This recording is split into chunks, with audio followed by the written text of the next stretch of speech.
Hey, it's Mike Byrnes with another episode of Business Bests. Thank you for giving me your time. I appreciate you tuning in. I'm going to continue the conversation on event marketing. It is something that can be so powerful for your business, depending on your target market, but almost always it should be part of the marketing mix. And actually, the whole marketing mix can support event marketing, and event marketing can support other initiatives too. All right, what do I mean by that? If you build out your event calendar, I kind of talked about knowing your target market in the last video, and there's some seasonality to different things. Like if you have an outside event, you're obviously going to do it when the weather is appropriate. That kind of the inside stuff, what's the flow, what's the size, what's the facility, what's the budget. It's nice to not just throw spaghetti to the wall and see if it sticks. It's nice to have like a really well thought out event strategy. In the previous recording, I talked about the 4 quadrants of events. I'll just hit on that really quickly again.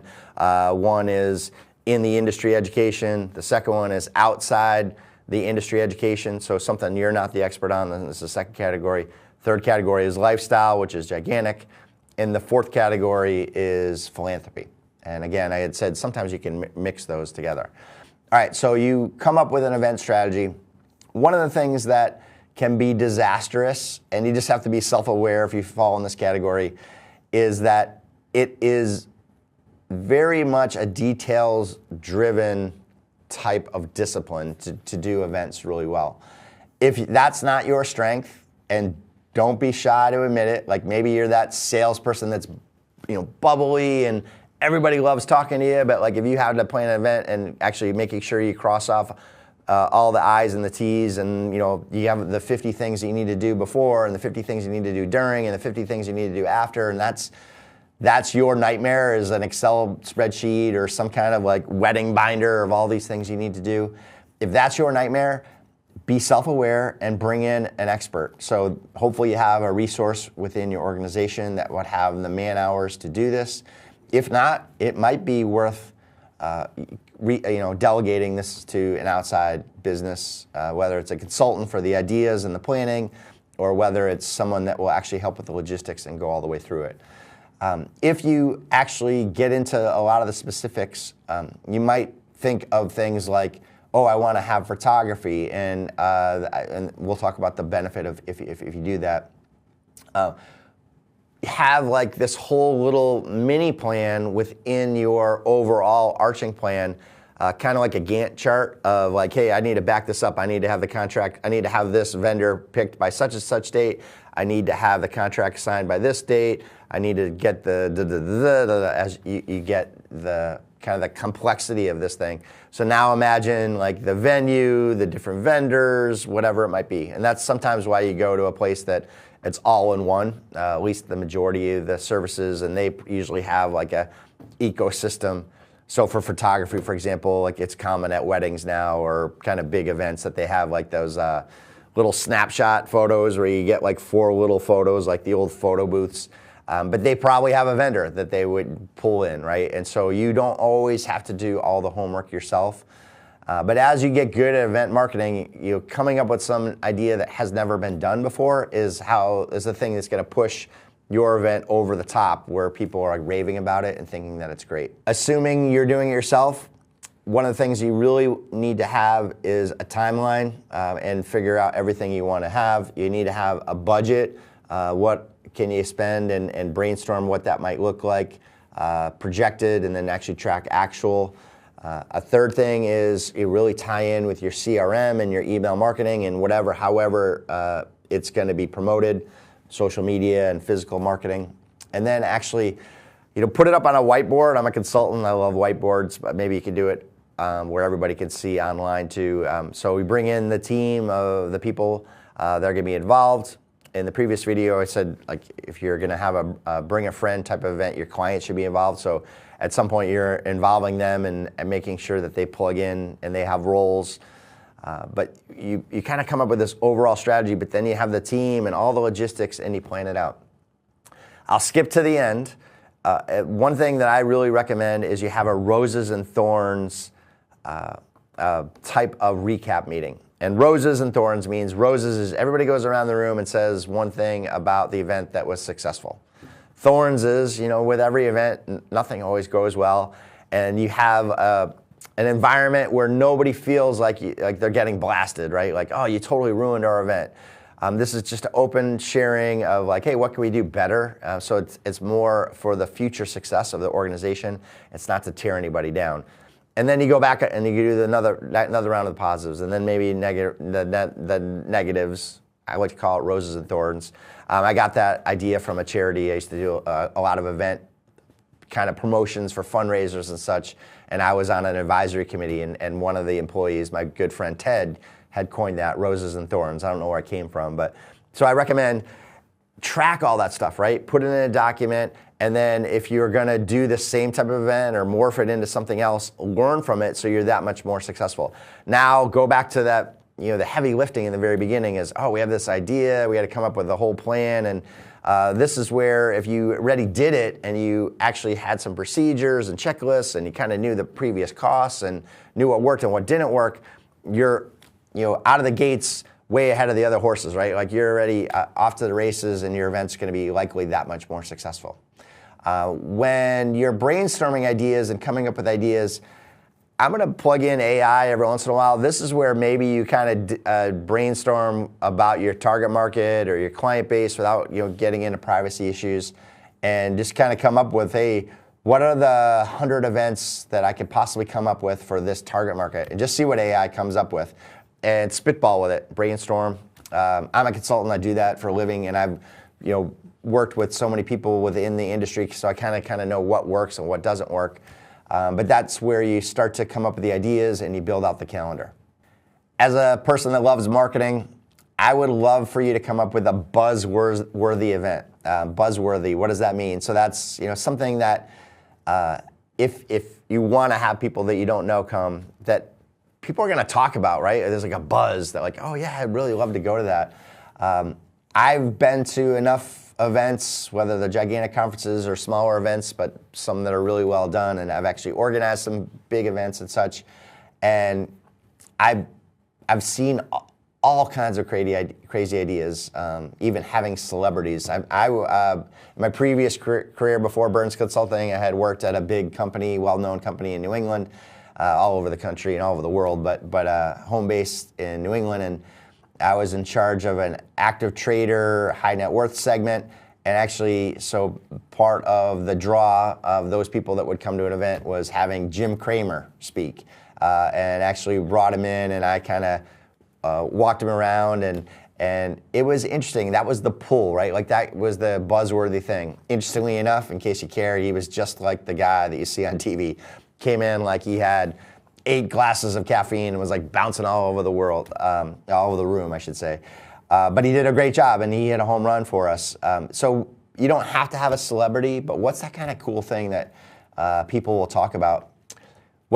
There's kind of 2 parts of it too. Like, what are they going to talk about in advance to get them there? And then what's the thing they're going to talk about after the event that was so cool, the experience was so cool, that they're going to continue to have that buzz. And if, by the way, if this is going to be an annual event or a frequent event, what are they going to talk about after that? So a shout out to my friend Barrett. He is a financial advisor and has a fantastic event.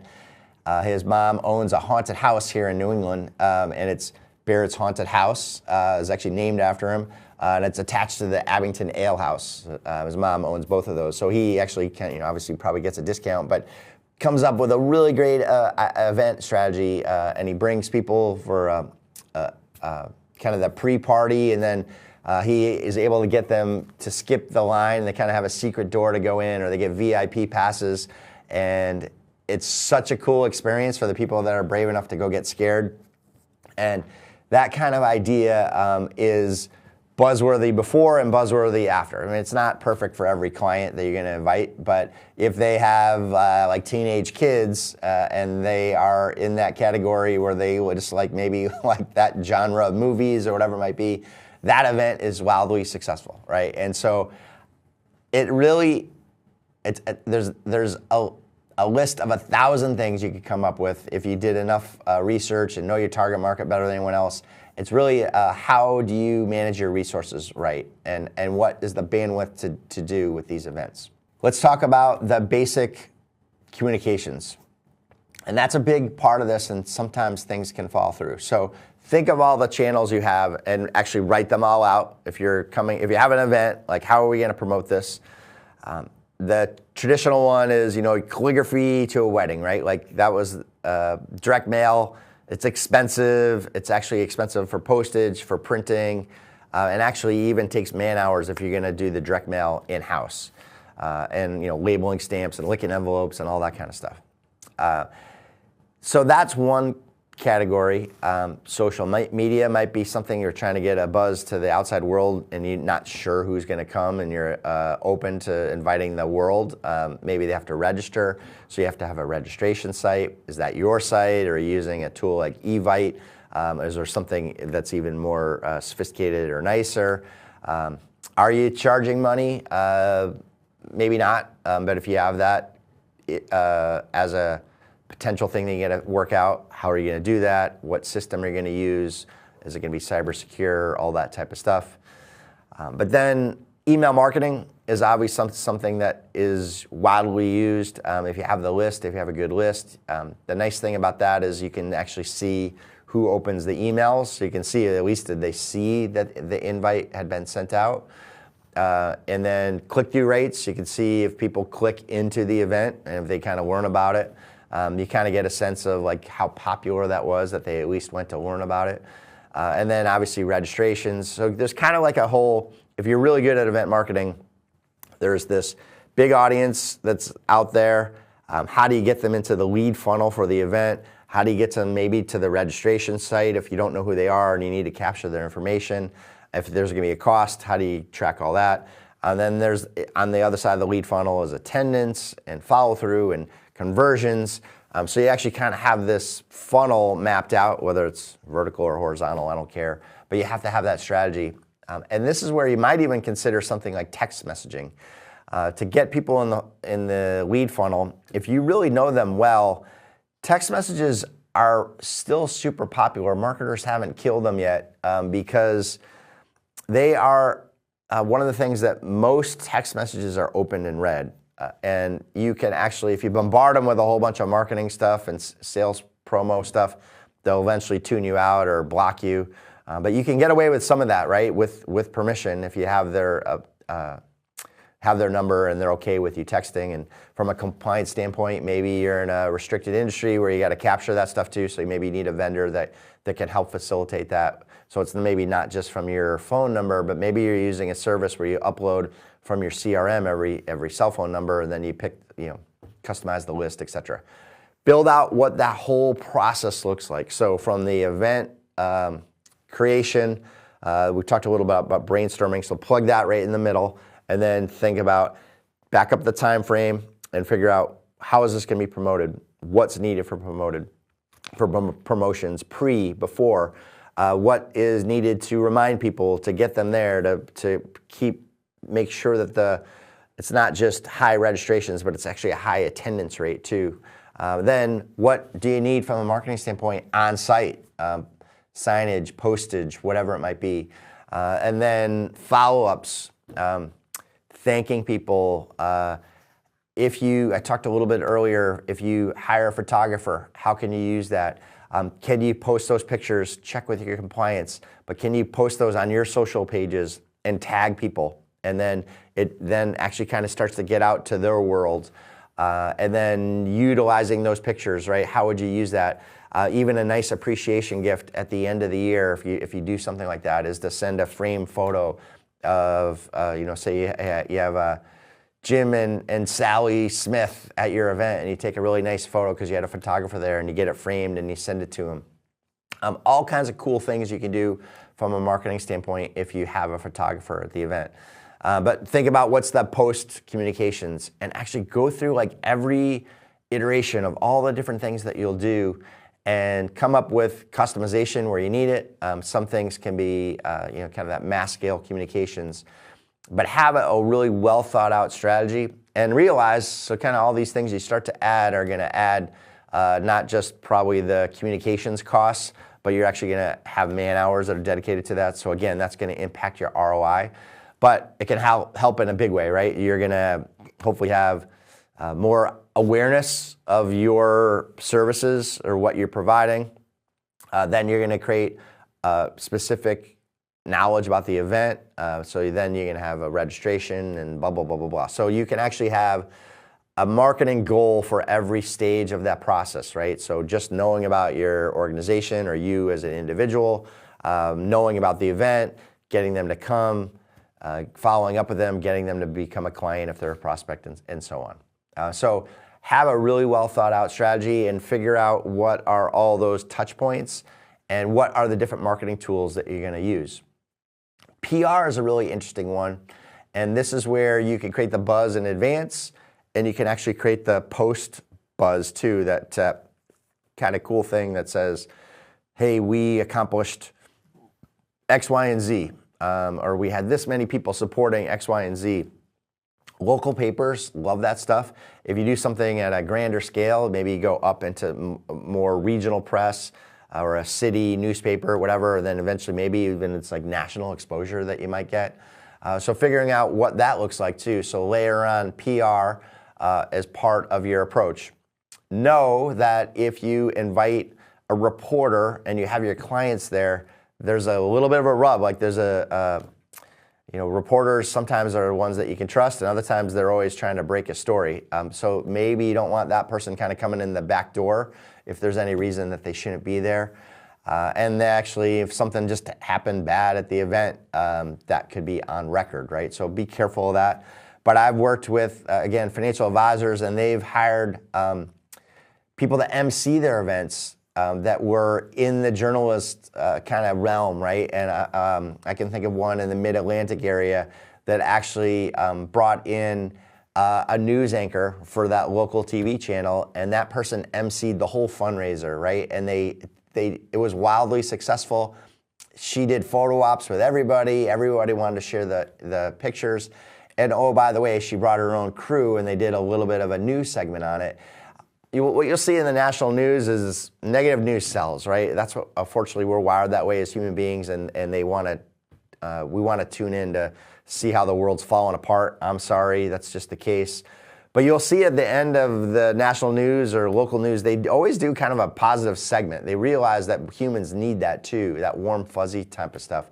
So that's where your PR that strategy with public relations can maximize that, right? And so some people do the events for the wrong reasons, just to get that positive press. But I think if you're a good person and you're just trying to accomplish something good, you don't have to keep it a secret. And that's where you're doing the event for the right reasons, and then get the benefit of the positive publicity. So what's your PR strategy if you're going to do that? Do you need to hire an outside firm, or can you do that in-house? What's it look like? Is it national? Is it local? Is it in the industry or outside the industry? And then is it traditional press or is it non-traditional press, right? So, in an event write-up, if it's a work-related event and you do something that's kind of cool, maybe it's like the Chamber of Commerce is your target market. All those business owners are your target market. Maybe the chamber does the write-up and they give you the press, and that's your non-traditional press, right? So it's not a magazine, newspaper, radio show, TV show.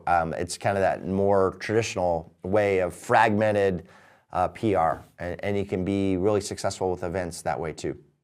Some events you might really want to have in your mix. The first category is, if you have clients, is have some kind of appreciation event, and this is one where it's not a focus to have them bring a friend. Maybe you have that as an option for them.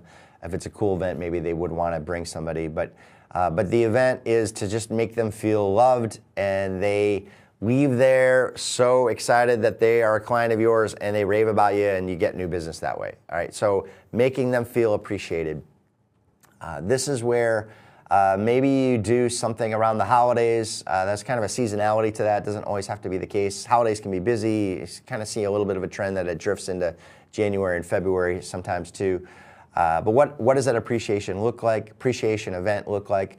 And then figure out how do you come at that to really make them feel wowed, and how do you do that in advance, during, and after, and maximize that so that they are, again, that they become familiar with you and your services when you start with them, then they become happy, and then they become loyalists, they never leave you, but ultimately they become kind of that raving fan, and event marketing can help you get there. So something that you want to consider is having an appreciation type of event. So that has a client service component to it. I've talked about having a tiered service matrix before, or different service models, and your A clients, they maybe are the only ones that get kind of this special event invite, or the more intimate types of events they get invited to, where maybe your less profitable clients, maybe they get invited to an event, but it's kind of like, not crazy frills or anything too nice, but that platinum level client gets something that within compliance constraints is, really going to wow them. So that's where this is part of your service model approach too, and you can actually segment it with all those tiers. And I've talked about that before, having different tiers, and sometimes it's based on profitability, other times it's because they were a great referral source. And so if you might even do something with compliance approval that is just for people that have given leads over the last year or two. And guess what? That kind of reinforcement of positive behavior, kind of that exclusivity that only those types of people get invited, is going to motivate them to want to do it again if the event is a home run. Another event idea is feedback related, and I've talked about this in depth in the client research kind of components of these videos, but when you think about a focus group and asking them for their opinions, and an advisory board is really that same group that kind of repeats. This is an event marketing strategy, believe it or not, so it's a research component, obviously, but you want to have some kind of event around it, maybe reward them with a nice dinner or something. I've talked about before kind of having a strategy. If you have an advisory board that repeats, let's just say it's quarterly, maybe first quarter, second quarter, third quarter are kind of all business related. Fourth quarter is just the appreciation part. You're not going to talk to them about ideas. And if these people, if you're rubbing elbows with them and they're already giving you ideas and feedback throughout the year, it's not going to stop. Like me, I'm a consultant. That's kind of how we're wired, right? So that fourth category, that fourth event might be the one that's just making them feel appreciated. But have client research be part of your overall strategy of your business plan. And by the way, event marketing and client research can overlap, and so that's where you might want to consider that as an idea that you do. Not something you have to do all the time, but something you should consider from time to time. Here's a home run idea. I love it, and I talked about having smaller, intimate events. If somebody gives you a lead, so it's one of your clients or a strategic alliance or whoever it might be, and they're in a geographic area that's close to you, get that person that becomes a new client out to lunch or breakfast or dinner. Lunch is probably the best idea if you can do it, with the person that gave the lead. So the brand new person and the other person, and I've talked about this in the client referrals segments of the videos, is you just thank them over and over and over again. So you're so thankful for introducing me to this new client, and you're all sitting together.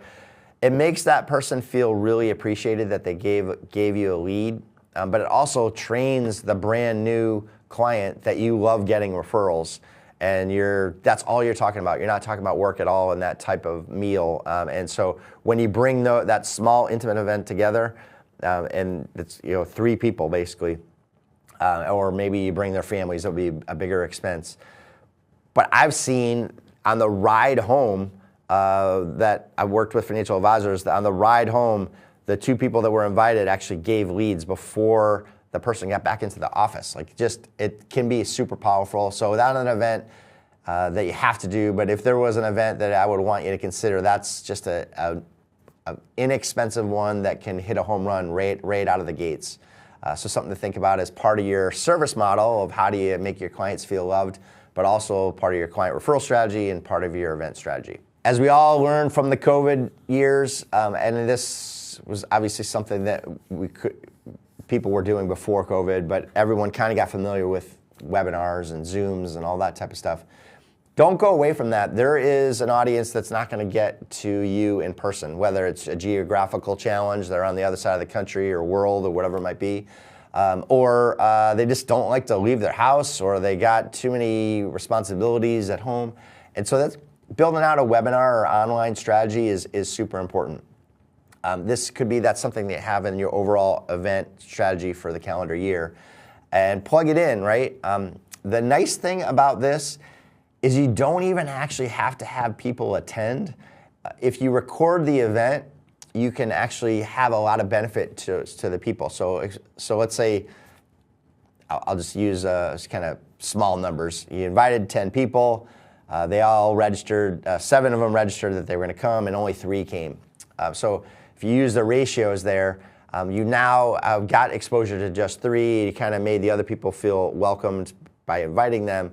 But the 7 that said they were coming, so 4 of them didn't actually come in that case, now you have a follow-up with them. But oh, by the way, that whole larger audience, if you want it to go out to the public, can now get exposure of what they missed.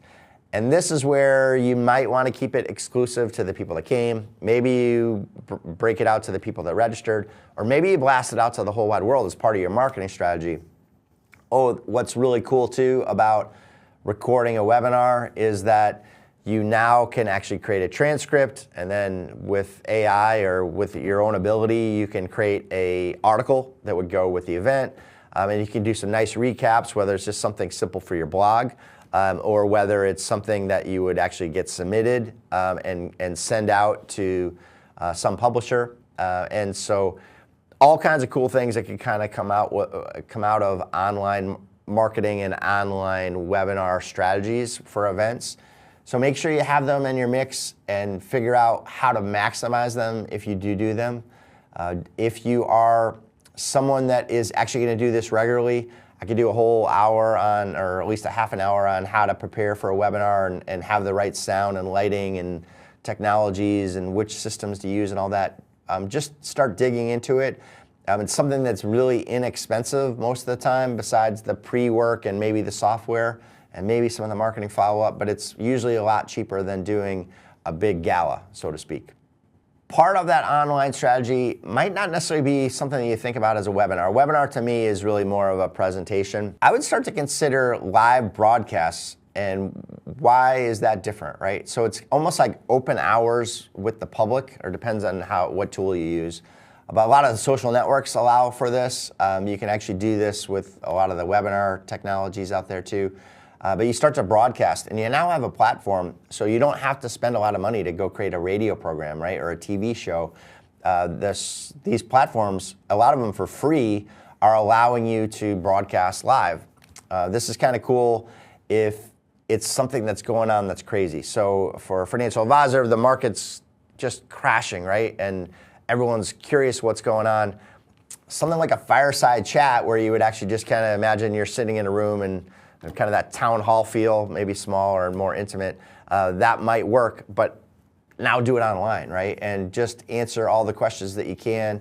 And this is something that it's a benefit to even your clients. So your clients to come into your office to hear you speak one-on-one and face-to-face, that's a big effort, right? Let's say they live a half an hour away, they gotta get the car going, they got to get dressed, they got to, they come into your lobby, they're prepared, and then they talk to you, and then they got to go home, and they get stuck in traffic, and it's a burden. You're going to see more and more people that want to do things online. It's a trend you don't have to like, but it's going there.